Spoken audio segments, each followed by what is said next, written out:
सिद्ध करो कि निम्नलिखित तीन बिंदु संरेख में है। बिंदु संरेख में है क्या, एक बात अलग होती, ठीक है। और निम्न सिद्ध करो कि निम्न के क्षेत्रफल ज्ञात करो। एक त्रिभुज का क्षेत्रफल का फार्मूला होता है और एक होता है संरेख में ज्ञात करो। ज्यादातर पेपरों में आता है संरेख में, टाइम होता है संरेख में। त्रिभुज का क्षेत्रफल और संरेख, एक होता है त्रिभुज का क्षेत्रफल, क्या होता है त्रिभुज का क्षेत्रफल, फार्मूला होता है इसका ब्रैकेट 1/2, ब्रैकेट के बाहर 1/2 होता है। यहां पर होता है x1/2 minus by 3 plus x2/3 minus by 1 plus x3 bracket by 1 minus by 2, ठीक है। ये होता है त्रिभुज के क्षेत्रफल का फार्मूला। अगर तुमसे पूछा जाए निम्न त्रिभुज के क्षेत्रफल ज्ञात करो, पॉइंट ऐसे ही दिए हुए होंगे, लेकिन यहाँ पर आपको ये क्लियर करना है कि यहाँ पर संरेख में पूछा गया है कि त्रिभुज का क्षेत्रफल पूछा गया है।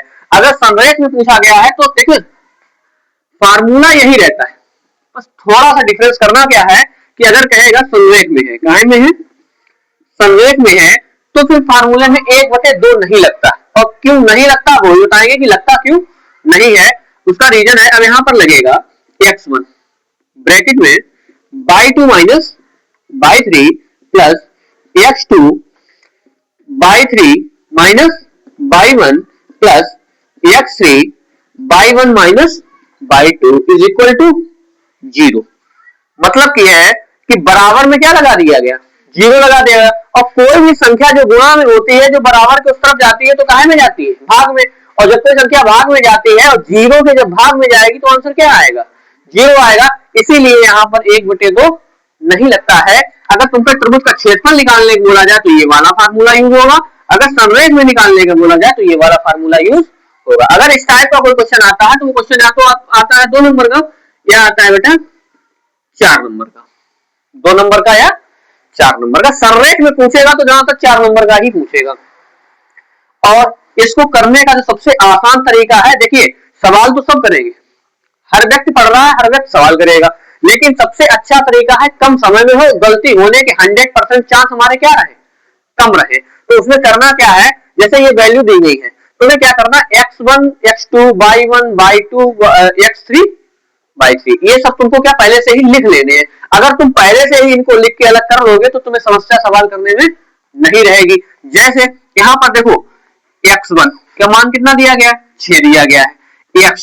x2 का मान कितना दिया गया है, 0 दिया गया है।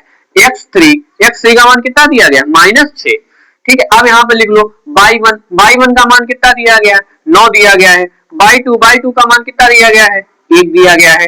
बाई 3 का मान कितना दिया गया, -7 दिया गया। दूसरी चीज ये तो कंफर्म ही है कि ब्रैकेट में पहले x लिखा होता है, बाद में y लिखा होता है। अब जैसे इसमें ये दिया गया था तो यहाँ देखो अलग लिखोगे ज्यादा बेटर है। अगर यहीं पे लिखना चाहो यहाँ पर भी लिख सकते हो, x1/1, x2/2, x3 और बाई 3। देखो यहाँ पर एक बार देखना पड़ेगा, यहाँ पर एग्जैक्ट मान हर मान अलग अलग लिखा हुआ है, हर मान कैसा लिखा हुआ है, अलग अलग लिखा हुआ है। और तुम्हें ज्यादा दिमाग लगाना नहीं पड़ेगा, यहाँ से तुम्हारे सवाल गलत होने के 90% चांस कम हो जाते हैं। क्योंकि भाई अगर तुमने ये मान नहीं रखे और तुम देखते रहो ऊपर बार बार, और बार बार ऊपर देखने में हो सकता है तुम्हें देखना हो बाई 3 का मान और तुम लिख बैठो बाई 2 का मान, तो गलती कर सकते हो। पहले से ही गलती में कुछ चांस ऐसे कर लो जो हमारी गलती होने चांस ना रहे।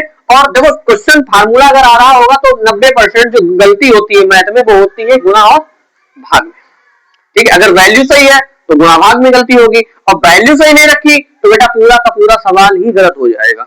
इससे अच्छा है कि पहले आप वैल्यू निकाल लें फिर आप रखें। देखो क्या रखेंगे, x1।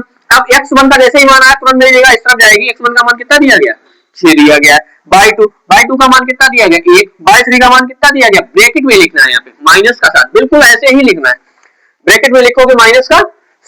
अब प्लस का x2 का मान कितना दिया गया, 0। बाई 3 का मान कितना दिया गया, -7, माइनस बाई 1 का मान कितना दिया गया, 9 दिया गया है। प्लस x3 का मान कितना दिया है, ब्रैकेट में लिखो -6 ब्रैकेट बाई 1 का मान कितना दिया गया, 9, माइनस बाई टू का मान कितना दिया गया, 1 दिया गया, बराबर में 0, बराबर कितना दिया गया 0। अब देखिए सबसे पहले अच्छे, अब यहाँ ब्रैकेट में माइनस इंटू माइनस क्या हो जाता है प्लस, 1 प्लस 7 हो गया, प्लस का 0, माइनस के 7 और माइनस के 9, माइनस माइनस प्लस होता है पर सिंबल क्या रहता है माइनस का। 9 और 7 कितने होते हैं 16, 9 7 कितने होते हैं 16 पर काय के रहेंगे माइनस के।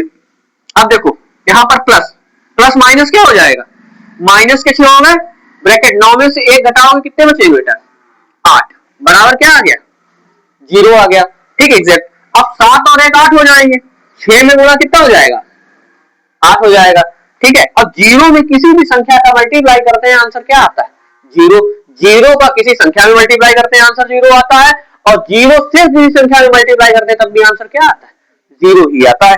अब यहाँ पे 0 का 16 में करेंगे तो आंसर क्या रहेगा 0, प्लस माइनस का यहाँ पर गुणा करोगे 8 से कितने हो जाएंगे 48 हो जाएगी, बराबर क्या है 0।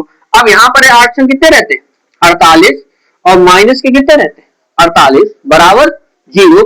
तो ये तो इसका भी आंसर 0 आ गया, इसका भी आंसर कितना आ गया 0। अगर आंसर 0 आ रहा है तो संरेख में है, अगर आंसर 0 नहीं आ रहा है तो संरेख में नहीं है। तो इसे आप क्या लिख देंगे संरेख में